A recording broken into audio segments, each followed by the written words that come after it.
दारुल हुकूमत काबुल पर तालिबान के कब्जे से अफगानिस्तान की तारीख का एक नया दौर शुरू होता है।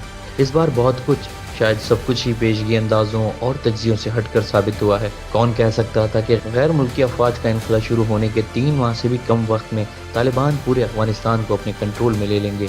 2 दहाइयों की मनसूबाबंदी, हज़ारों अरब डॉलर के अखराजात और मगरबी ममालिक के हाथों खड़ा किया गया मजबूत दिफाई निज़ाम इस तरह रेत की दीवार साबित होगा, किसी के गम गुमान में भी नहीं था।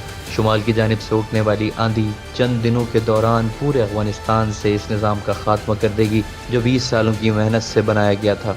चंद रोज़ कबल अमरीकी खुफिया एजेंसी की एक रिपोर्ट में इंकशाफ किया गया था कि तालिबान 3 माह के दौरान इस पोजीशन में आ सकते हैं कि अफगान हुकूमत के लिए परेशानी का बाइस बने, लेकिन ये अंदाजे इंतहाई गलत साबित हुए।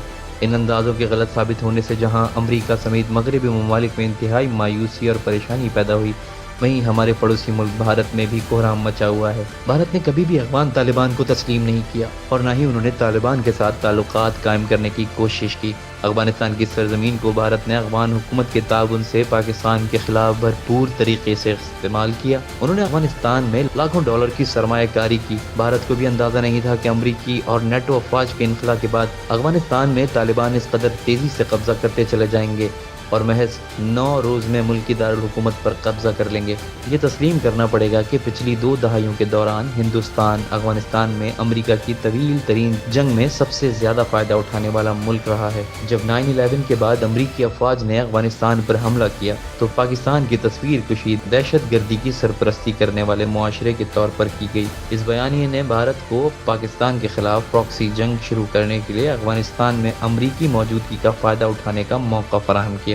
अफगानिस्तान पर अमरीकी हमले के बाद चंद ही महीनों में हिंदुस्तान ने अफगानिस्तान में अपनी जड़ें गहरी करना शुरू कर दी और इस खित्ते में मुत्तहदा फोर्सेस का कुदरती इत्तेहाद होने का रूप धार लिया।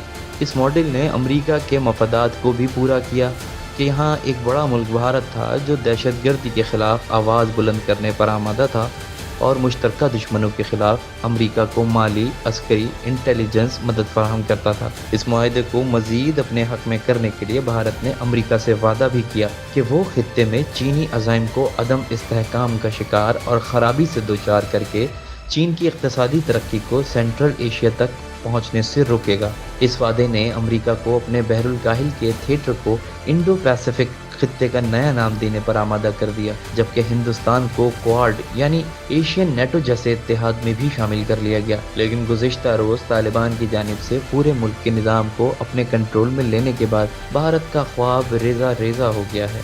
भारतीय मीडिया पर कोहराम मचा हुआ है। भारतीय मीडिया पाकिस्तान को इसका जिम्मेदार ठहराने की मज़हक़ खेज़ कोशिश कर रहा है। ताहम दुनिया जानती है कि अमरीका समेत मगरबी ममालिक के फ़ौजी इत्तेहाद की नाकामी में पाकिस्तान का कोई किरदार नहीं है।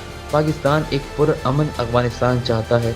इसके लिए पाकिस्तान का अमन भी पुरअमन अफगानिस्तान से जुड़ा हुआ है।